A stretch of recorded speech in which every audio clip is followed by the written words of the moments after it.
नमस्कार मंडळी, तर आज सगळ्यांच्या घरी गणपती बाप्पाचं आगमन झालं आणि इथे आम्ही सुद्धा प्रॅक्टिस करतोय गाणी गायची गणपती बाप्पासाठी. नाचून दाखव गाणी गा.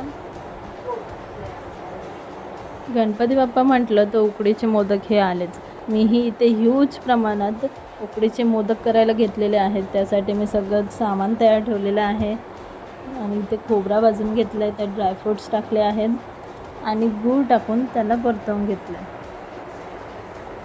तर सारण तयार केलं मी इकडे आणि दुसऱ्या बाजूला पीठ उकडून घेतलं आणि काहीतरी स्पेशल खायला भेटणार हे बघून साऊ ही खूप लाडात आली होती आणि ती मला मस्का मारत होती कारण तिला मोदक खायचे होते उकडीचे. तर इथे आमचे उकडीचे मोदक तयार झालेले आहेत. आता आम्ही हे मोदक बाप्पाच्या दर्शनासाठी घेऊन जातो.